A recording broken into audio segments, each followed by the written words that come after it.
함께 하실 하나님 말씀은 히브리서 2장 4절 말씀입니다. 히브리서 2장 4절 말씀. 찾으셨으면 제가 받들어 읽겠습니다. 또한 하나님께서 그분 자신의 뜻에 따라 표적들과 이적들로도 다양한 기적들과 성령님의 은사들로도 그렇게 증거하셨느니라. 예수님과 사도들이 전한 복음은 사람의 생각이나 의견이 아니었죠. 하나님께서는 그 말씀이 참되다는 것을 표적, 이적, 기적으로 직접 증명해 주셨습니다. 즉 기적, 이적, 표적이 목적이 아니라 그 너머에 있던 진리가 목적이었던 것이죠. 기적, 이적, 표적은 진리를 믿을 수 있도록 돕는 증거였던 것입니다. 첫 번째 표적은 어떤 사실이나 진리를 가리키고 드러내기 위해 주어진 표시나 징표를 말합니다. 성경에서 표적은 하나님의 계시와 구속을 목적으로 주어집니다. 예를 들어서 동정녀 탄생은 메시아가 어떤 분인지를 가리키는 표적입니다. 임마누엘은 우리와 함께 하신 하나님이라는 뜻이죠. 이사야서 7장 14절인데요. 그러므로 주께서 친히 너희에게 표적을 주시리라. 보라, 한 처녀가 잉태하여 한 아들을 낳으리니 그의 이름이 임마누엘이라 불리리라.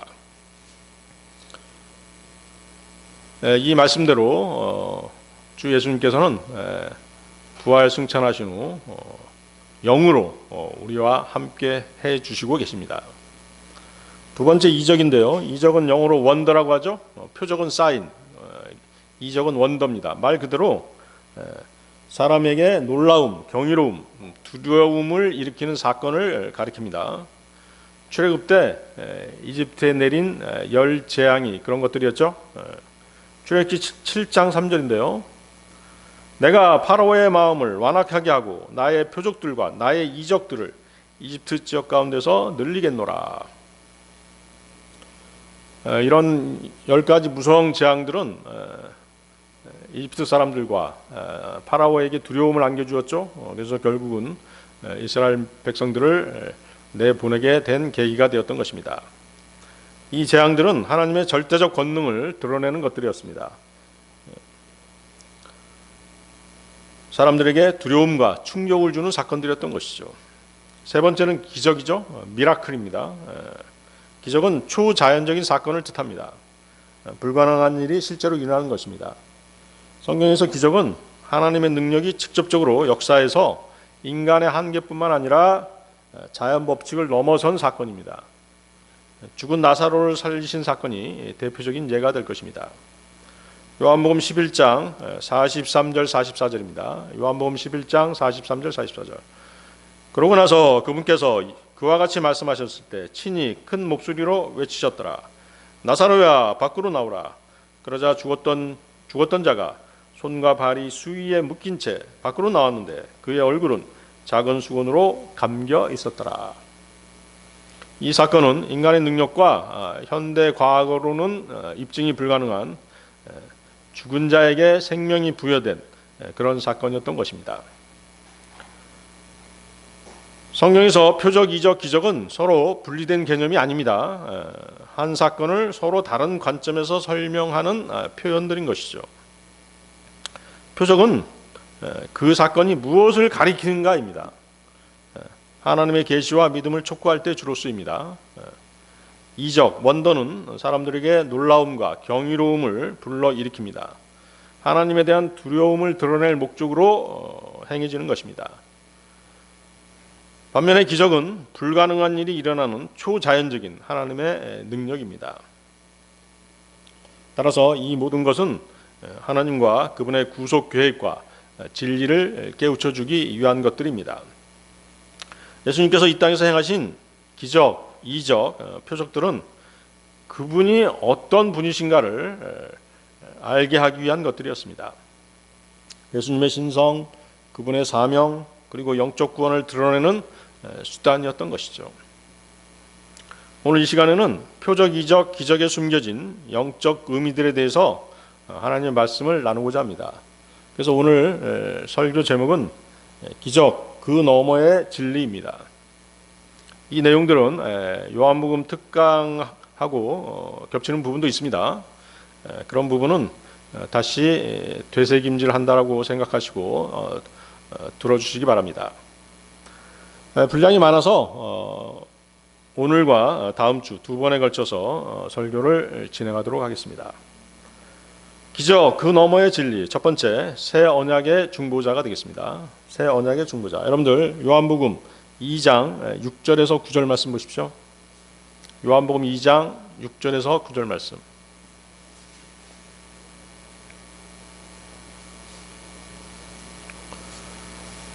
찾으셨으면 제가 받들어 읽겠습니다. 그리고 거기에는 유대인의 정결 예식의 방식에 따라 돌로 된 물 항아리 6개가 배치되어 있었는데 각기 두세 펄킨을 담을 수 있었더라. 예수님께서 그들에게 말씀하시기를 물 항아리들을 물로 채우라 하시니라. 그러자 그들이 그것들을 언저리까지 가득 채웠더라. 그분께서 그들에게 말씀하시기를 이제는 떠다가 잔치의 관리자에게 가져다 주라 하시니라. 그러자 그들이 그것을 가져다 주었더라.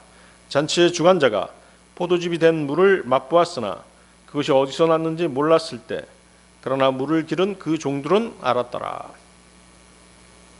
자, 이 기적은 갈릴리 카나의 그 혼인 잔치에서 일어난 기적입니다. 거기 6절에 보면 펄킨이라고 하는 단위가 나오고 있죠. 1펄킨은 41리터입니다. 41. 여러분들 가장 큰 페트병 있죠? 1리터짜리 페트병. 이게 41개 들어간다는 얘기죠. 그럼 2펄킨이면 82리터가 되겠죠? 3펄킨이면 123리터가 되겠죠. 3, 42, 3이는 3. 그럼 물 항아리가 지금 6개가 있었다는 것이죠. 거기 보세요. 물 항아리가 6개 있다라고 나와 있죠. 근데 이 물 항아리는 이제 돌로 돼 있었어요. 그래서 이 돌 항아리, 돌로 된 재질, 돌은 어떻습니까? 차갑고 생명이 없죠? 변치 않습니다. 바로 뭘 상징하는 것이에요? 돌 항아리가 상징하는 것은 율법이죠. 율법은 인간의 죄를 정결하게 할 능력은 없습니다. 단지 죄를 드러낼 뿐인 것이죠. 그래서 율법을 상징하는 게 신약에서 또 뭐가 있었어요? 거울이 있었죠? 거울입니다. 우리가 거울을 비춰보면 어때요? 우리 얼굴에 묻은 껌댕이라든가 그런 어떤 불순물을 비춰줄 수는 있죠. 그렇지만 어때요? 닦아주지는 못하죠. 그것이 바로 율법인 것이죠. 죄를 정결하게 하지 못하는 것이에요. 죄를 드러낼 뿐인 것이죠. 로마서 3장 20절이죠. 그러므로 율법의 행실들로는 그분의 목전에서 정당함을 입증받을 육체가 전혀 없느니라. 이는 율법으로는 죄를 알게 되기 때문이라. 돌 항아리 6개가 상징하는 숫자 6은 성경의 완전수가 7이죠. 7에서 하나가 못 미치는 인간의 수를 나타냅니다. 인간은 하나님의 창조주간 6째 날에 창조되었습니다. 인간의 수 6은 대환란에서 짐승으로 표현되는 적그리스도가 인간을 지배하는 그의 이름의 수 666으로 사용됩니다. 6이 3개죠. 6이 3개라는 건 뭐예요?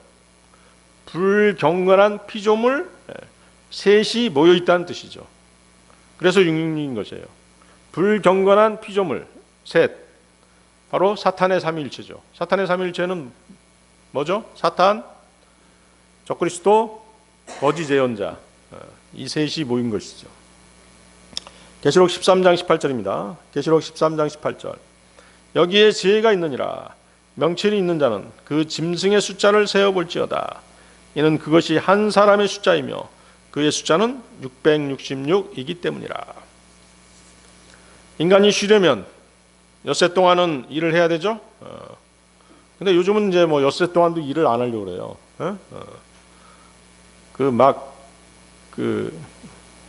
노조들이 들고 일어나가지고 5일만 일하자. 5일도 안 하려고 그러죠. 요즘은 뭐 4일 반만 하자 뭐 이렇게 나오고 있는데 엿새 동안 일하게끔 돼 있어요. 그것이 성경적이죠. 출애굽기 20장 9절 10절입니다. 출애굽기 20장 9절 10절. 너는 엿새 동안 수고하며 너의 모든 일을 행할지니라. 그러나 일곱째 날은 주 너의 하나님의 안식일이라. 너는 그날에 어떤 일도 하지 말지니 너도 너의 아들도 너의 딸도 일하지 말며 너의 남종도 너의 여종도 너의 가축들도 너의 성문들 안에 있는 너의 타국인도 일하지 말지니라. 그렇죠? 이처럼 6이라고 하는 숫자는 인간의 삶과 수고와 관련이 있습니다. 그런데 인간은 스스로의 힘만으로는 이 삶의 수고를 감당할 수 없는 연약한 존재입니다. 인생의 모든 수고 속에서 인간이 의지할 참된 피난처는 오직 하나님뿐이십니다. 우리는 삶의 모든 날 동안 하나님을 의지해야 됩니다. 그렇지 않으면 우리의 삶은 피곤하고 낙담 가운데 실족하고 마는 것입니다. 6은 또 인류 역사 6천년과 관계가 있습니다. 인류 역사 6천년이 끝나야 주님이 다스리시는 안식의 해인 천년왕국이 도래하게 됩니다. 텅 빈 항아리 6개는 죄로 인한 인간의 불완전함을 보여주고 있습니다. 포도즙이 떨어지고 돌 항아리가 비어 있었다는 것은 그 당시 이스라엘의 영적 상태에 대한 정확한 묘사입니다. 율법에 억눌려 있는 이스라엘의 기쁨의 포도즙이 사라져버린 것입니다. 하나님께서 함께 하시지 않으심을 보여주는 그런 장면인 것이죠. 그 비워지고 사라진 것을 다시 채우기 위해서는 그들에게 뭐가 필요한 것이에요? 구주 예수 그리스도가 필요했던 것입니다. 거기 7절 보십시오. 7절 예수님께서 그들에게 말씀하시기를 돌 항아리들을 물로 채우라 하시니라. 주님은 먼저 종들에게 물 항아리들을 물로 채우라고, 돌 항아리들을 물로 채우라고 말씀하시죠. 하나님께서는 이처럼 모든 일을 말씀을 통해 그분의 종들에게 역사하십니다. 그리고 그분께서 무엇을 말씀하시는 대로 그대로 종들이 순종하고 행할 때 주님께서 하시고자 하는 모든 일들이 완성되는 것입니다. 종들은 예수 그리스도께서 명하신 대로 돌 항아리에 물을 채웠습니다. 물을 담으면서 어떤 일이 벌어질지에 대해서 조금도 의심하지 않았습니다. 그저 시키는 대로 했을 뿐인 것이죠. 주님의 종들은 이렇듯 순종의 종들이어야 됩니다. 자, 물이 상징하는 게 무엇입니까? 1차적으로는 성경에서 물은 말씀을 상징하죠. 그렇죠? 에베소서 5장 26절입니다. 에베소서 5장 26절. 이는 그분께서 교회를 성결하게 구별하시고 말씀에 의한 물의 씻음으로 정결하게 하려 하시며, 말씀에 의한 물의 씻음으로 정결하게 하려 하시며. 7절 계속 보십시오. 7절. 그것들을 언저리까지 가득 채웠더라. 자, 이것이 주님의 종들이 해야 할 가장 중요한 일입니다. 하나님의 말씀부터, 말씀의 물, 하나님의 말씀부터 자기 자신의 육신에 가득 채우는 일이 우선인 것입니다. 그렇지 않고서는 포도즙, 즉 순수한 주님의 피를 죄인들에게 증거할 수 없는 것이에요. 주의 종들이 말씀의 물로 가득 채워질 때, 즉 그 말씀을 신뢰할 때 그들은 주님의 피로 온전하게 되고 주님의 피를 증거할 수 있게 되는 것입니다. 그렇겠죠? 여러분 생각해 보세요. 거리에 나가서 복음 전하러 구령 나갔을 때 말씀이 없이 나갈 수 없잖아요. 아무런 준비도 없이 나갈 수 없죠. 말씀의 물로 가득 채워서 나가야 되는 것이죠. 자, 원래 이 돌 항아리에 있던 물은 원래는 어디에 사용됐던 것들이에요? 유대인들의 정결 의식에 사용하던 물이죠. 그렇죠? 돌 항아리의 물은 기쁨이 없는 율법의 의식을 상징하는 것입니다. 유대인들이 받았던 물침례는 정결 의식을 위한 것이었을 뿐입니다. 구원과는 아무 관계가 없죠? 그렇습니다. 물침례는 구원을 이루지 못하는 것이에요. 정결 의식과 관계가 있을 뿐인 것이죠. 항아리에 가득 채워진 물을 주님께서는 무엇으로 바꾸세요? 포도즙으로 바꾸시죠? 정결례가 아닌 죄인들을 진정으로 거듭나게 하는 것은 그분의 말씀입니다. 주님은 그분의 말씀의 물을 사용해서 주님의 피를 자신들에게 적용할 수 있게 하시는 것이죠. 이해하시겠어요? 주님께서는 최후의 만찬석에서 새 유언 언약의 피에 대해서 이렇게 말씀하십니다. 마태복음 26장 28절입니다. 여러분들 여기 잡고 한번 찾아보세요. 마태복음 26장 28절. 새 유언 언약에 대한 말씀이죠. 마태복음 26장 28절. 이는 이것이 죄들의 사면으로 인하여 많은 이들을 위하여 흘려지는 새 유언 언약에 속한 나의 피이기 때문이라. 자, 이것은 문자 그대로 뭐예요? 새 것이란 뜻이죠. 새 것. 즉 발효시키지 않는 새 포도즙이란 뜻입니다. 따라서 만찬에서 제자들에게 새 유언 언약의 피를 말씀하시면서 그들에게 나누어 주신 잔에는 뭐가 들어있던 것이에요? 발효되지 않은 새 포도즙이 가득 들어있었던 것이죠. 그 발효되지 않는 순수한 포도즙, 그것이 상징하는 게 뭐예요? 바로 예수님의 피인데, 그 예수님의 피는 하나님의 순수한 피였죠. 그렇죠? 하나님의 순수한 피였습니다. 사도행전 20장 28절이죠. 사도행전 20장 28절. 그러므로 너희 자신에게 주의하고 양무리에게도 주의하라. 성령님께서 너희로 하여금 하나님의 교회를 먹이게 하시려고 양무리 위에 감독자들로 삼으셨으니 그분께서는 자기 자신의 피로 값을 치르고 자신의 교회를 얻으셨느니라. 예수 그리스도께서 만찬에서 말씀하신 새 유언 언약의 피는 그래서 발효된 포도주가 아닙니다. 최후의 만찬 때 주님의 손에는 뭐가 들려 있었어요? 포도송이가 들려 있었던 것이에요. 이 포도송이를 짜서 즙을 내서 잔에다 채워주신 것이죠. 그리고 제자들에게 나눠주신 것이에요.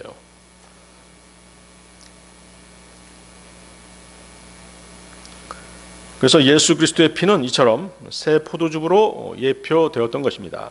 이 피는 예수 그리스도께서 십자가에 달려 돌아가시면서 흘려졌던 것이죠. 자, 그런데 요한복음 2장 3절을 보면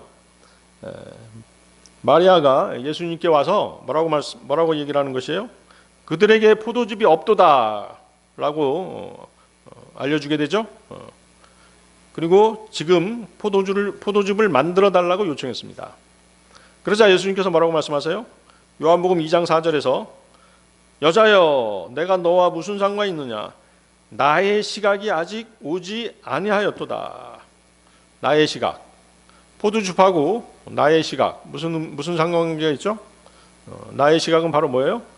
예수님이 십자가에 달리셔서 피를 흘리시는 그 시각인 것이죠. 그렇죠?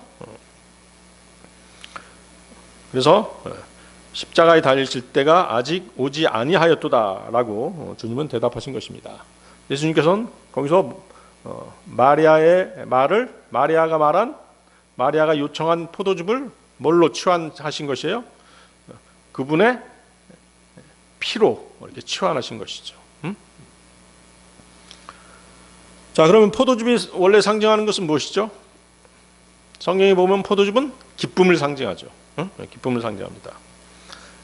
주님께서는 인간들의 마음에 기쁨을 전해주실 때 그분의 말씀에 묵묵히 순종하는 그분의 종들을 들어 쓰셔서 기쁨을 전달해 주시죠. 하나님께서는 순종하는 종들을 사용하셔서 세상 지혜가 아닌 복음 전파의 어리석음으로 사람들을 구원하시기를 기뻐하십니다. 고린도전서 1장 21절인데요. 고린도전서 1장 21절. 이는 하나님의 지혜에 있어서 세상이 지혜로 하나님을 몰랐기 때문에 복음 선포의 어리석음으로 믿는 자들을 구원하는 것이 하나님을 기쁘게 해드렸느니라. 그래서 주님의 명령에 절대적으로 순종해서 복음의 생명수를 들고 우리가 밖에 나가게 되면 어때요? 우리는 세상 죄인들에게 하나님의 기쁨의 포도즙을 전달하게 되는 것이죠. 아시겠어요? 우리가 전하는 것은 하나님의 진리의 말씀인데 그들이 받을 때는 뭘로 받게 되는 것이에요? 예수님의 피를 상징하는 기쁨의 포도즙으로 변하게 되는 것이죠. 이해하시겠어요? 그리고 이제 구원을 받게 되는 것이죠. 자, 혼인잔치는 기쁨과 즐거움의 시간이어야 되죠. 자칫 기쁨의 포도즙이 떨어져 버리면 잔치를 망칠 수도 있습니다. 주님께서 물을 포도즙으로 바꾸신 표적은 이스라엘 백성들이 기뻐하고 즐거워하기 위해서는 뭐가 흘려져야 된다? 예수 그리스도의 피가 흘려져야 된다는 것을 암시해 주고 있는 것입니다. 그래서 신약에서 예수 그리스도께서 행하신 최초의 공개적인 표적은 무엇이었다? 물이 포도즙으로 변하는 것이었죠. 구약에서도 어떻습니까? 구약에서도 하나님의 최초의 표적이 무엇이었어요? 모세가 행한 나일 강물을 뭘로 바꾸는 것이었어요? 피로 바꾸는 것이었죠. 그렇죠? 그래서 신약에서의 최초의 표적과 구약에서의 최초의 표적이 일치하죠. 하나님께서 모세와 아론을 통해서 공개적으로 행하셨던 최초의 표적은 세상신을 상징하는 파라오 앞에서 강물이 피로 변하게 하는 것이었어요. 출애굽기 7장 20절에 나오죠. 출애굽기 7장 20절. 그리하여 모세와 아론이 주께서 명령하신 대로 그렇게 행하였으니 그가 파라오의 목전과 그의 종들의 목전에서 막대기를 들어올려 강에 있던 물들을 쳤더라. 이에 강에 있던 모든 물이 피로 변하였더라.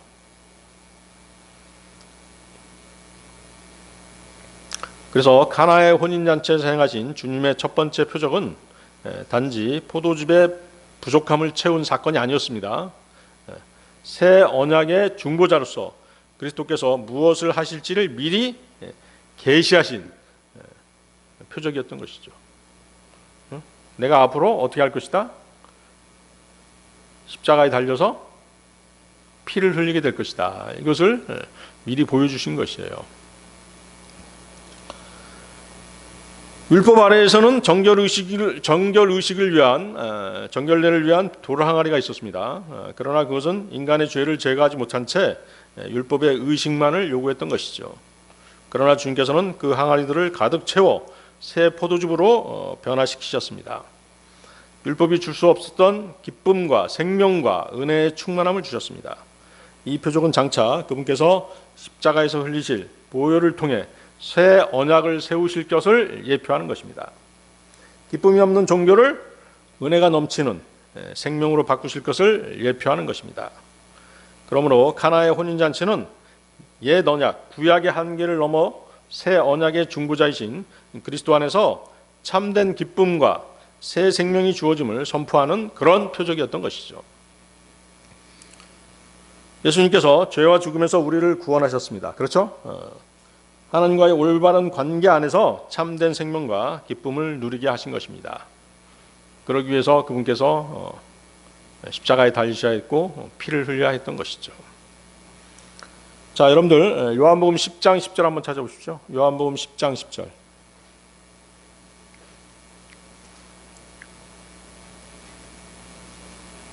찾으셨나요? 나는 그들이 생명을 얻게 하려고 왔으며 그들이 그것을 더 넘치게 얻도록 하려고 왔노라. 더 넘치는 생명을 말씀하시죠. 더 넘치는 생명이란 예수 그리스도를 통해 죄와 사망에서 구원받은 자가 하나님과 화목한 관계에서 누리는 생명인 것이죠. 그렇죠? 우리가 구원받음으로써 어땠어요? 예수님의 피로 구원받음으로써 어땠어요? 하나님과의 관계가 회복됐잖아요. 그 안에서 누리는 생명, 그것이 바로 뭐예요? 더 넘치는 생명인 것이죠. 영생이죠. 이 영원한 생명, 영생은 구원받으면서 시작된 것이에요. 그렇지만 아직 완성되지 않았죠. 주님의 재림과 함께 완성될 것입니다. 자, 매주 교회에 출석하던 형식적으로 종교 생활에 익숙해 있던 어떤 기독교 신자가 있었습니다. 그렇게 의무적으로 예배에 참석하다가 어느 날 별로 기대도 안 했던 전도 집회에 참석하게 되었습니다. 그리고 기적적으로 복음의 은혜를 깨닫게 되었던 것이죠. 하나님의 사랑을 알게 된 것이죠. 그리고 그는 놀라운 간증을 하게 됩니다. 신앙생활이 짐이 아니라 무엇이 되었다? 기쁨이 되었다라고 그렇게 고백한 것입니다. 이는 물이 포도주로 변한 것 같은 기적적인 변화인 것이죠. 주님은 자신의 피로 우리에게 참 기쁨을 주신 것입니다. 지금 우리 전도 집회 영상 나가고 있죠. 그래서 혹시 뭐 주위에 들을 사람들이 있으면 권하셔서 한번 들어보도록 그렇게 권해주시기 바랍니다. 총 8회로 되어 있고요. 1회부터 8회까지 들으면 분명히 구원받을 수 있을 것입니다. 자, 기적 그 너머의 진리 두 번째, 생명의 빵이 되시는 그리스도입니다. 생명의 빵이 되시는 그리스도. 여러분들 요한복음 6장 8절에서 11절 말씀 보십시오. 요한복음 6장 8절에서 11절.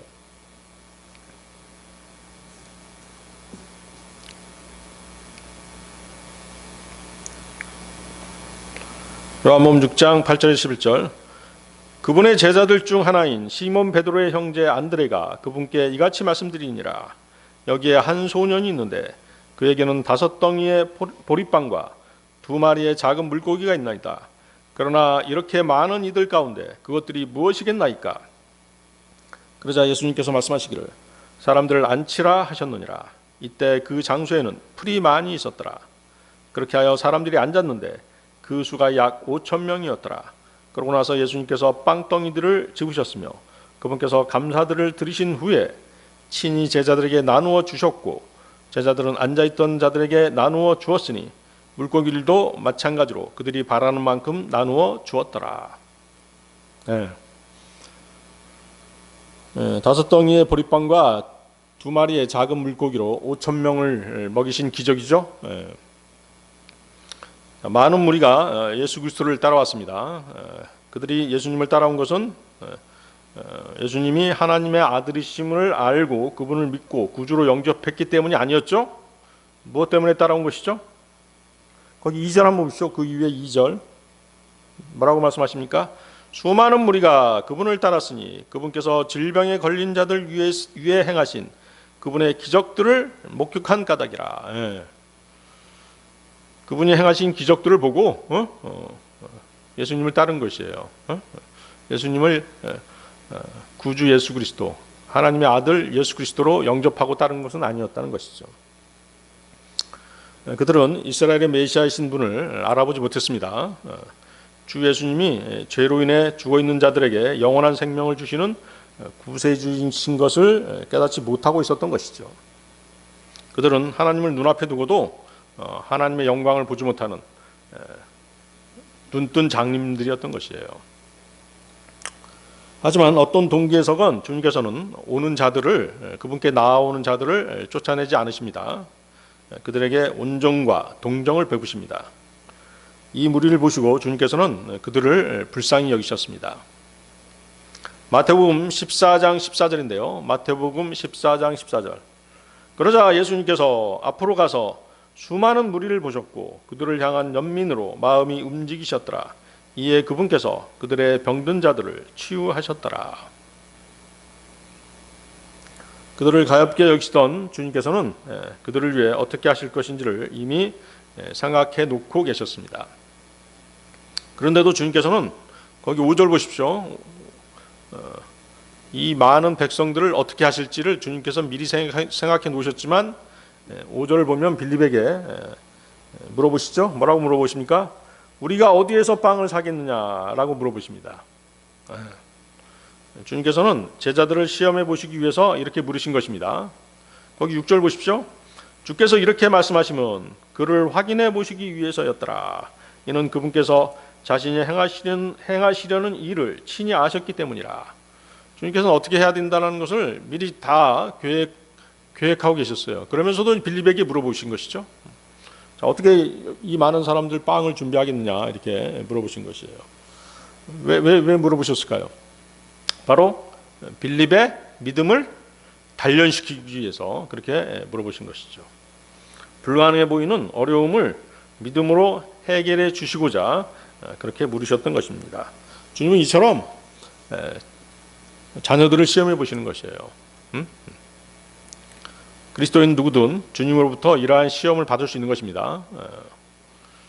빌립에게 일어난 일은 매일 우리의 믿음 생활에서 일어나고 있는 일들이에요. 그렇죠? 어떤 일이 일어날 때마다 우리는 믿음으로 행하고 있느냐, 자신을 한번 짚어봐야 되는 것이에요. 그 일종의 시험이거든요. 그래서 그런 일들은, 우리에게 일어난 일들은 우연히 일어난 일이 아니라는 것이죠. 저마다 주님의 계획 가운데 있는 일들인 것입니다. 이러할 때 우리는 어떻게 해야 돼요? 우리의 믿음을 그분께 입증해 보일 수 있어야 되는 것이죠. 우리가 이러한 시험에 처하는 것은 스스로를 증명해 보일 수 있는, 자신의 믿음을 증명해 보일 수 있는 좋은 기회인 것입니다. 자, 우리는 어떤 어려운 일을 당할 때 그 문제를 들고 하나님께 직접 막 달려가지 않죠. 그렇죠? 먼저 뭘 살펴봐요? 먼저 자신의 능력과 도움을 청할 수 있는 주변 사람들을 찾아보는 것입니다. 그러나 다른 누구보다도 그분에게 의존하는 것이 성숙한 믿음인 것이죠. 믿음은 시험을 통해서 강화될 수 있는 것입니다. 그렇죠? 여러분들이 한두 번 시험에 실패하더라도 어때요? 그 다음에는 저번 때 내가 믿음이 없어서 주님께 기도도 하지 않고 주님의 능력을 기다리려고 하지도 않고 내가 내 스스로의 힘으로 하려다가 실패한 적이 있었지?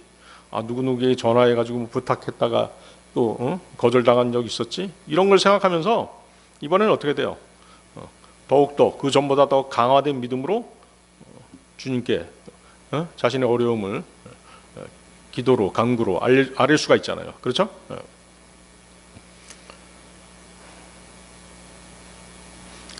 그래서 이제 믿음은 시험을 통해서 강화될 수 있는 것입니다.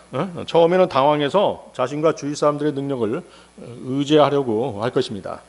하지만 시험을 통해서 믿음이 단련된 그리스도인들은 무엇보다 먼저 주님을 바라보게 되는 것입니다. 모든 일을 믿음의 눈으로 바라보는 훈련이 우리에겐 필요한 것이죠. 자, 가나안 땅을 앞에 두고 12명의 정탐꾼들을 가나안 땅으로 보냈죠. 그런데 여호수아하고 갈렙만이 하나님의 도우심으로 가나안 땅을 정복할 수 있다라고 그렇게 주장했어요. 나머지 10명의 정탐꾼들은 불가능하다. 우리는 메뚜기 같은 존재다. 거기 거인들이 있다. 우리 도저히 거기 정복할 수 없다라고 그렇게 체념해 버리죠. 여호수아와 갈렙을 제외한 나머지 10명의 정탐꾼들은 불신의 눈으로 그것을 보았기 때문에 결국 어떻게 했어요? 그들은 가나안 땅에 들어가지 못했죠. 그렇게 되는 것이죠.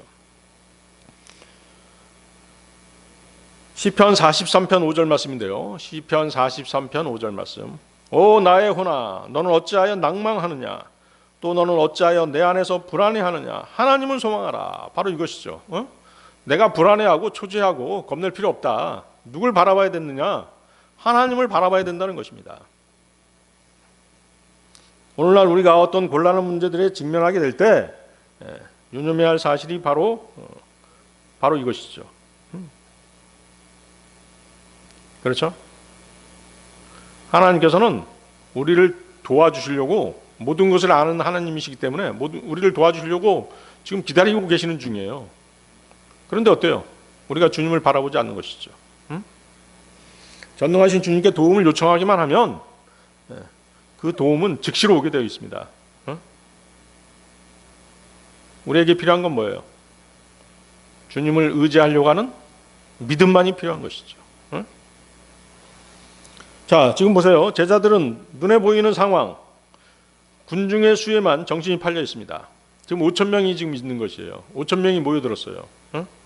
나의 능력과 주위 사람들과 환경만을 바라보는 것이 바로 뭐예요? 주님에 대한 불신의 태도인 것이죠. 우리는 어려운 일에 처하면 만물의 창조주가 되시고 무에서 유를 창조해내신 주 하나님을 까맣게 잊어버린 채 행동하는 것입니다. 우리가 믿는다고 고백했던 주님은 안중에도 없습니다. 마음속에도 없고 생각에도 없는 것이죠. 머릿속에도 없습니다. 거기 보십시오. 거기 7절 보십시오. 빌립은 재빠르게 머리를 굴려서 군중들이 먹을 음식값을 계산해냅니다. 그리고 뭐라고 얘기합니까? 200페니를 생각해내죠? 200페니. 200페니 정도가 있어야 5,000명 다 먹일 수 있습니다. 이렇게 얘기해놓고 또 뭐라고 그래요? 그렇게 계산해놓고도 충분하지 아니하나이다. 충분하지 아니하나이다. 그러니까 뭐예요? 그의 계산 자체도 정확하지 않았던 것이죠. 예수 그리스도께서 그토록 많은 이적을 행하시는 것을 실제로 목격하고서도 제자들은 주님의 능력에 대해 아직도 확신을 갖지 못하고 있는 것입니다. 자, 이번엔 또 보세요. 이번에는 안드레가 자신의 불안한 믿음을 드러내고 있죠. 거기 9절 보십시오. 9절. 여기에 한 소년이 있는데 그에게는 5덩이의 보리빵과 2마리의 작은 물고기가 있나이다. 그러나 이렇게 많은 이들 가운데 그것들이 무엇이겠나이까. 자, 안드레는 그래도 빌립보다는 좀 낫습니다. 안드레는 아무것도 안 하고 계산만 한 사람은 아니었죠? 어떻게 했어요? 안드레는 다른 제자들과 달리 소년이 가지고 있던 보리빵과 작은 물고기를 받아가지고 주님께 건네드렸죠. 내가 이것을 가져가면 뭔가 예수님께서 하실지도 모른다는 그런 생각으로 소년의 것을 받아서 주님께 건네드렸던 것이죠. 그러면서 이 말을 한 것이에요.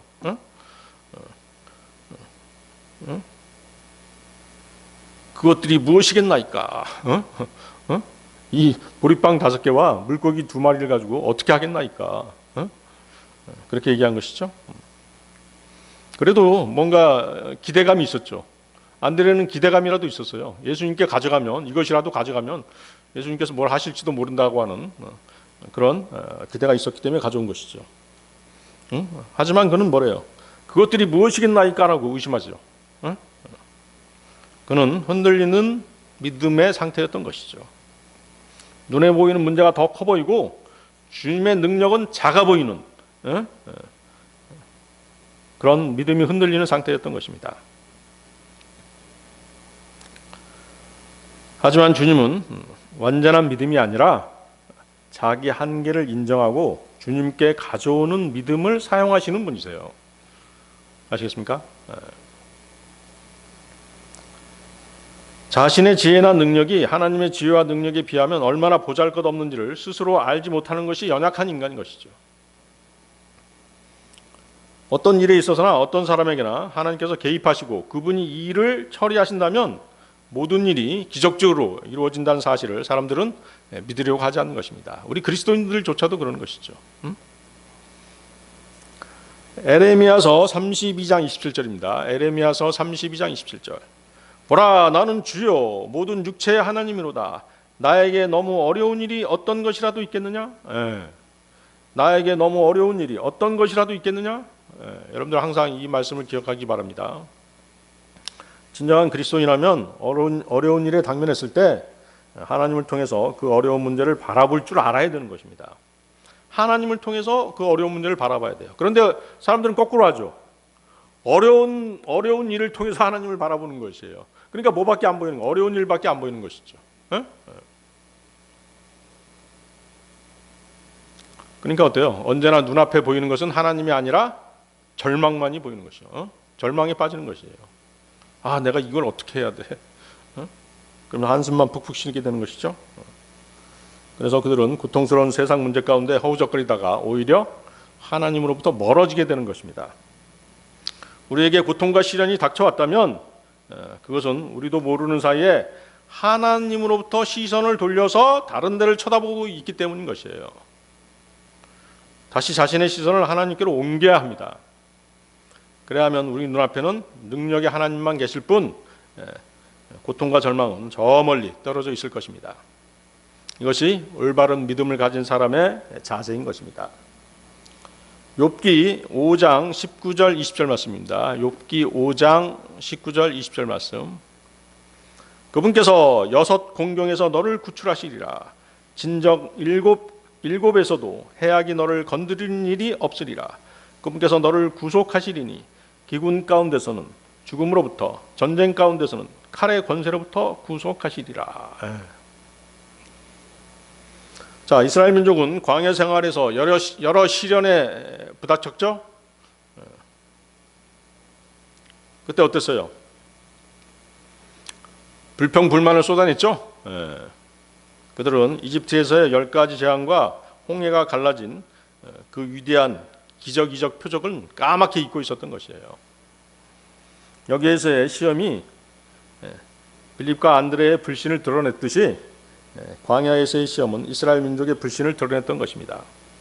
그리고 그와 비슷한 시험이 우리의 불신도 드러내주고 있는 것이죠. 죄덩어리인 인간의 육신은 불신과 부정적인 생각 외에는 아무것도 만들어내지 못합니다. 그러므로 우리가 어려운 일과 시험을 당할 때 항상 매우 간절하게 우린 기도해야 되는 것이죠. 뭐라고 기도해야 되는 것이요? 오직 주님만을 의지하게 해주십시오. 오직 주님만을 의지하게 해주십시오. 라고 기도해야 되는 것입니다. 자, 그런데 어때요? 주님께서는 제자들의 믿음을 시험하신 후에 사람들을 안치라고 명령하시죠. 하나님께서는 그분이 주신 그 풍성하신 은혜에 따라 자비를 베푸십니다. 제자들의 연약한 믿음대로 사람을 대했다면 거의 모든 사람이 배고픔을 견디지 못했을 것입니다. 그리고 그 자리를 떠나버렸을 것입니다. 만약 하나님께서 우리의 믿음을 계산해 보시고 그 결과에 따라 은총을 베푸신다면 주님께서는 사람들을 안치라가 아니라 사람들을 모두 돌려보내라고 말씀하셨을 것입니다. 그러나 하나님께서는 우리의 믿음과는 상관없이 은혜를 베풀어 주시는 분이시죠. 모든 것을 베풀어 주시는 하나님의 사랑과 자비 앞에서 우리가 자신의 믿음 없음을 뉘우치고 하나님께로 다시 향하기를 바라시기 때문에 그렇게 하시는 것입니다. 거기 10절 보십시오. 자, 여기 10절에서 사람들을 안치라고 명령하신 것은 이번에는 뭐예요? 그들의 순종에 대한 시험이라고 할 수 있죠. 제자들은 자신들의 믿음에 비추어 어차피 음식을 대접하지 못할 바에야 사람들을 빨리 돌려보내면 그들이 각자 알아서 시장길을 면할 것이라고 그렇게 주장할 수도 있었을 것입니다. 그러나 하나님께서 명령하시면 우리는 그 말씀에 절대적인 순종만이 필요할 뿐인 것이죠. 평소에 주님의 말씀에 대해 순종하는 것이 훈련되어 있지 않으면 자신의 육신대로 판단할 수밖에 없는 것이에요. 그렇겠죠? 그래서 이 순종에도 일종의 단계가 있는 것이에요. 한 번 정도 실패해 본 사람들은 어때요? 그 다음에는 똑같은 상황에서 어려움에 처하게 되면 반드시 순종하려고 하겠죠? 그렇습니다.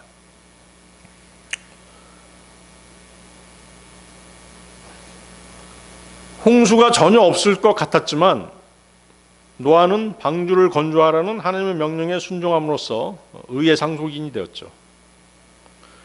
또 믿음으로 카인보다 더 좋은 희생예물을 바친 아벨이 있죠. 또 약속의 땅을 향해 친척 아비집을 떠나라는 명령에 순종한 아브라함이 있습니다. 하나님께서 명령하시는 일이면 우리는 그것에 반드시 따라야만 되는 것입니다. 믿음 생활에서 불순종은 패망의 지름길인 것이에요. 하지만 순종은 주 하나님을 통한 축복이 반드시 따른다는 사실을 여러분들은 기억하셔야 됩니다. 그래서 하나님의 모든 축복은 순종이라는 통로를 통해서 오는 것이에요. 우리를 향한 하나님의 은혜의 모든 목적이 실현되는 것은 그분의 명령에 대한 순종과 대단히 밀접하게 연관되어 있습니다. 그래서 하나님의 백성을 세상에 속한 자들과 구별짓는 말이 바로 뭐예요? 순종하는 자녀라는 말이잖아요. 순종하는 자녀. 또한 하나님의 말씀에 순종하는 자가 하나님을 사랑하는 자인 것입니다. 요한복음 14장 21절이죠. 요한복음 14장 21절. 나의 명령들을 가지고 그것들을 지키는 자는 나를 사랑하는 자니라. 그리고 나를 사랑하는 자는 나의 아버지께 사랑받을 것이요 내가 그를 사랑할 것이며 그에게 나 자신을 명백하게 나타내리라. 자, 믿음이 없던 제자들이 주님의 명령에 순종해서 사람들을 자리에 앉게 했습니다. 그러자 주님께서는 5덩이의 보리빵과 2마리의 작은 물고기로 사람들에게 먹을 것을 나눠주기 시작하십니다. 사람들을 앉게 하라고 명령하신 주님의 의도는 하나님께서는 무슨 일이든 질서 정연한 가운데 행하신다는 것입니다. 고린도전서 14장 34절이죠. 고린도전서 14장 33절. 이는 성도들의 모든 교회들 안에서와 같이 하나님께서는 혼란의 창시자가 아니시오 오직 화평의 창시자이기 때문이라. 고린도전서 14장 40절. 14장 40절. 모든 것들이 품위 있고 질서 있게 이루어지도록 하라. 자, 사람들이 질서 있게 앉은 그곳은 마침 풀이 많은 장소였습니다. 시편 23편 1절 2절 말씀이 생각나죠? 시편 23편 1절 2절 말씀. 주께서는 나의 목자시니 내게 부족함이 없으리로다. 그분께서는 나를 푸른 초원들에 눕게 하시며 친히 잔잔한 물들 곁으로 이끄시는도다. 우리는 항상 잠잠한 가운데 주의 구원을 기다리는 것이 현명한 자세인 것입니다. 우리가 뭘 안다란다고 해서 또 걱정을 태산같이 쌓아놓는다고 해서 문제가 해결되는 게 아니잖아요.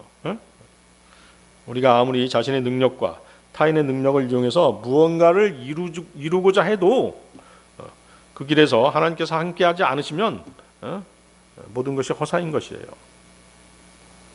시편 127편 1절입니다. 시편 127편 1절.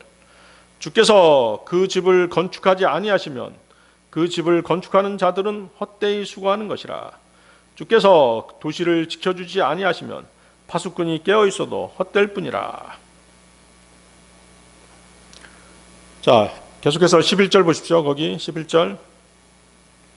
예수님께서 빵덩이들을 집으셨으며 그분께서 감사들을 들으신 후에 친히 제자들에게 나누어 주셨고 제자들은 앉아있던 자들에게 나누어 주었으니 물고기들도 마찬가지로 그들이 바라는 만큼 나누어 주었더라. 자, 지금 예수님 앞에는 겨우 보리빵 5덩어리와 작은 물고기 2마리밖에 없습니다. 주님께서는 이 보잘것없는 것을 앞에 놓고도 그것을 하찮게 여기지 않으세요. 오히려 감사를 드리시죠. 하나님께서는 작고 보잘것없고 약하기 짝이 없는 것들을 들어 쓰시기를 기뻐하시는 것입니다. 그렇죠? 하나님께서는 능력의 하나님이시기 때문에 강하고 위대한 것들을 사용하시지 않으세요. 약하고 연약하고 힘이 없는 것들을 사용해서 하나님의 능력을 보여주시기를 좋아하시는 분이세요. 고린도전서 1장 26절 29절이죠. 고린도전서 1장 26절 29절. 이는 형제들아 너희가 너희의 부르심을 보기 때문이라. 부르심을 받은 자들은 육체를 따라 지혜로운 사람들이 많지 아니하고 막강한 자들도 많지 아니하며 고귀한 자들도 많지 아니하니라. 그러나 하나님께서 지혜로운 자들을 당혹스럽게 하시려고 세상의 어리석은 것들을 선택하셨느니라. 또한 하나님께서 막강한 것들을 당혹스럽게 하시려고 세상의 약한 것들을 선택하셨느니라. 그리고 진정 하나님께서 있는 것들을 쓸모없는 것들이 되게 하시려고 세상의 비천한 것들과 멸시받는 것들을 선택하셨느니라.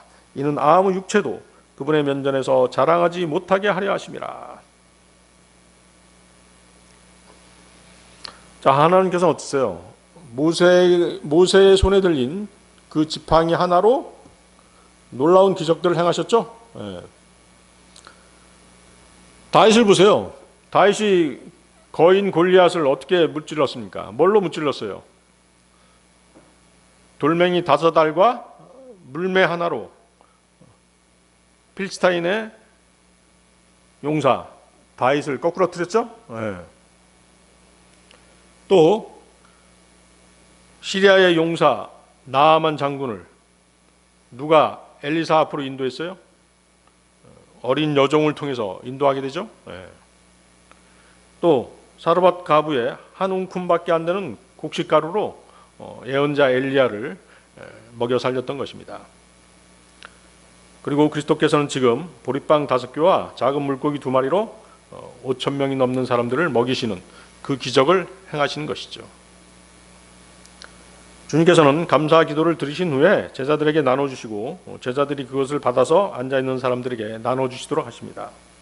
그렇게 하신 이유는 질서 있게 일을 진행하시도록 하신 것입니다. 그리고 주님께서는 종이나 제자들이 함께 일하도록 하십니다. 이것이 하나님께서 일하시는 방식인 것이죠. 주님께서는 여러분을 의의 도구로 사용하십니다. 주님께서는 우리 없이도 얼마든지 일을 하실 수 있어요. 천사들을 부르실 수도 있잖아요. 그러나 주님께서 여러분에게 일 시키시기를 기뻐하시는 이유가 있어요. 여러분에게 그 사역에 동참할 수 있는 영광과 특권을 누리도록 하시기 위해서인 것이죠. 그래서 우리는 이에 대해서 항상 감사를 드려야 합니다.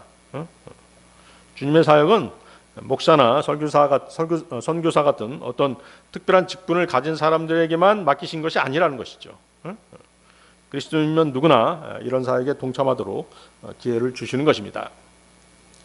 거기 보십시오. 그들이 바라는 만큼 나누어 주었더라. 자, 이것이 바로 주님의 은혜인 것이죠. 주님께서는 여러분의 필요를 채워주실 때 여러분이 원하는 만큼 주십니다.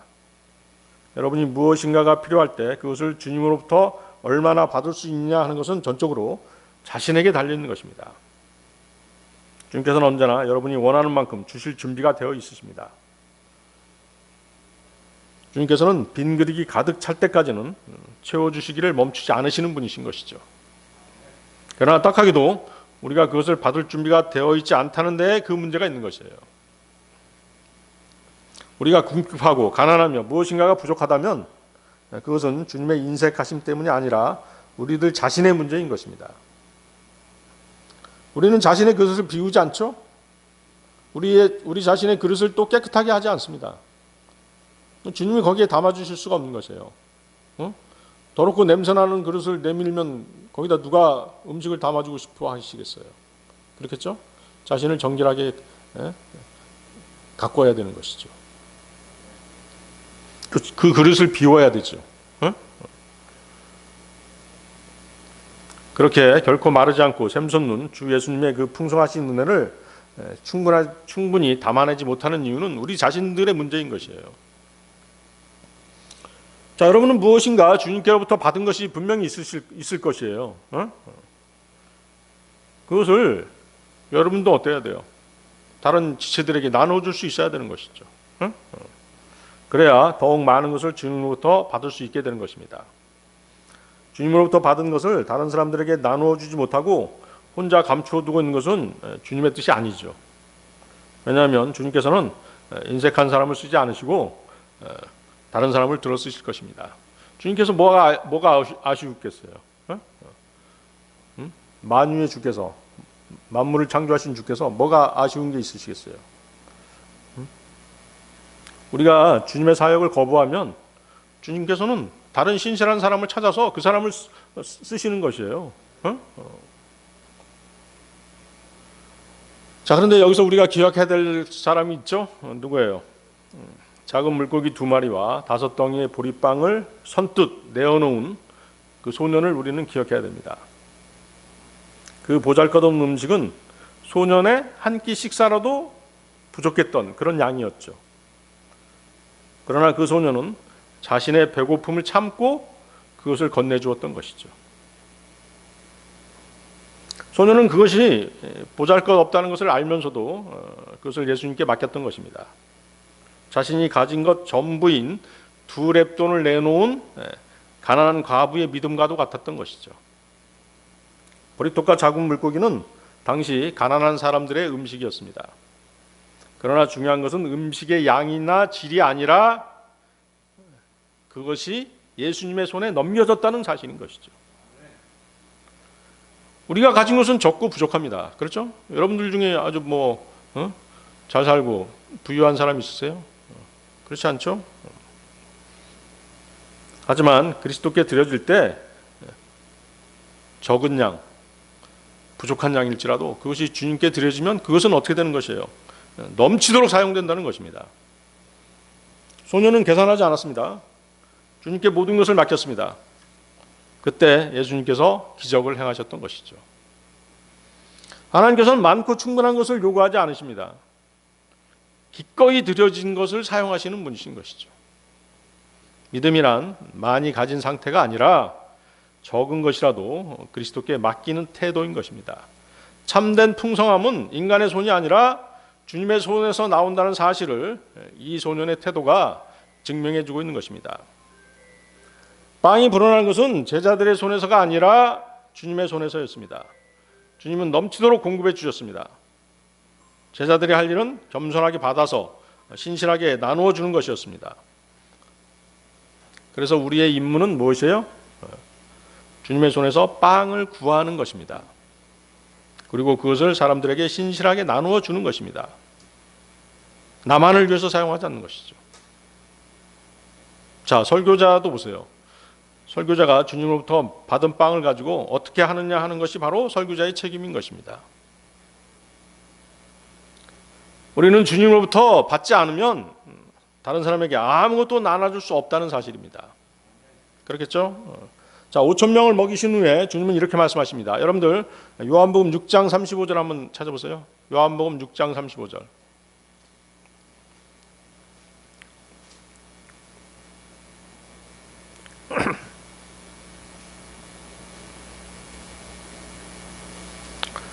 나는 생명의 빵이라. 나에게 오는 자는 결코 배고프지 아니할 것이요 나를 믿는 자는 결코 목마르지 아니하리라.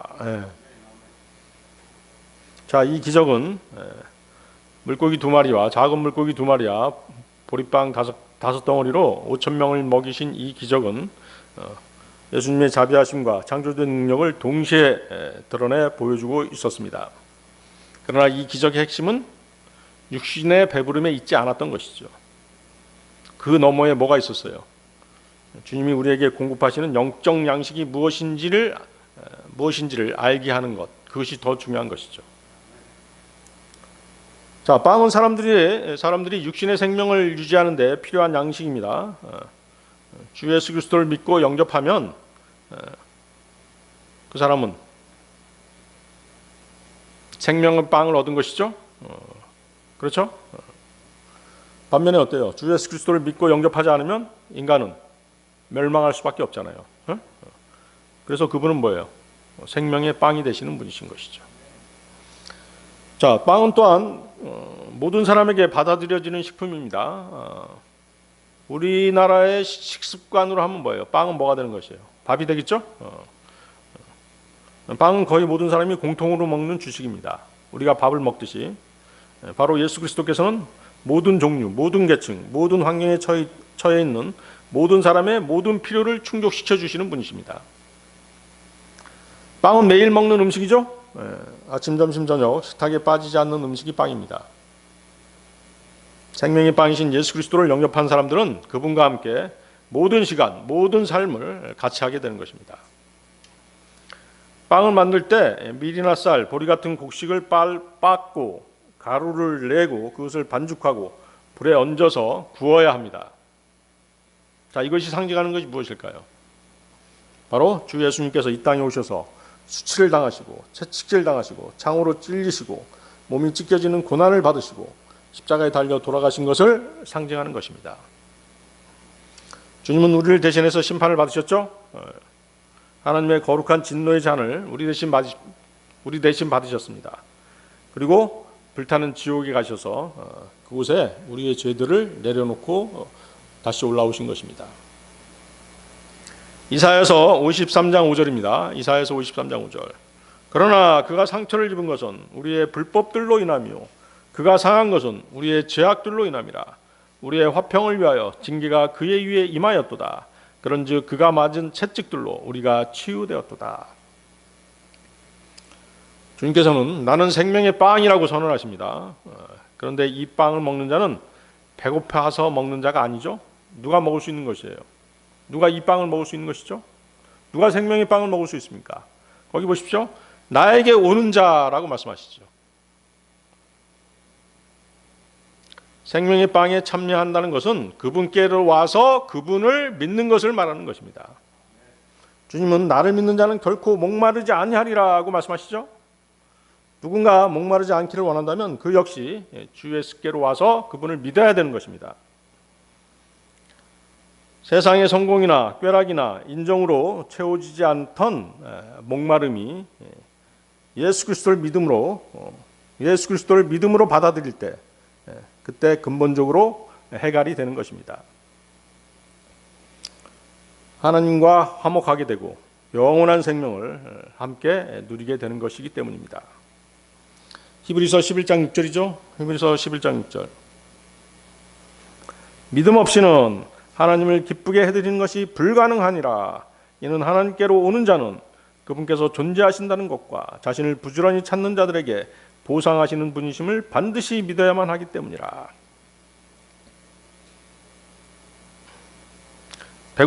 배고프지 아니할 것이요 목마르지 아니하리라는 말씀은 주님의 충만하심에 근거한 것입니다. 고린도전서 10장 26절인데요. 고린도전서 10장 26절. 이는 땅과 그것에 충만한 것이 주의 것이기 때문이라. 우리가 배고프고 목말라 있다면 그것은 주님께서 우리의 배고픔을 채우시고 우리의 갈증을 해소시킬 수 없기 때문이 아닙니다. 또한 주님이 우리를 충족시킬 수 없기 때문이 아닙니다. 그것은 우리에게 무엇이 믿음이 없기 때문인 것이죠. 주님의 풍족하심으로부터 매일 필요를 구하지 않기 때문인 것입니다. 지금의 세상 사람들 보세요. 풍요 속에서도 공허하죠? 공허한 삶을 살고 있어요. 아무런 목적도 없는 삶을 살고 있죠. 돈, 성공, 인간관계로 그 공허함을 채우려고 하지만 만족하지 못하는 것입니다.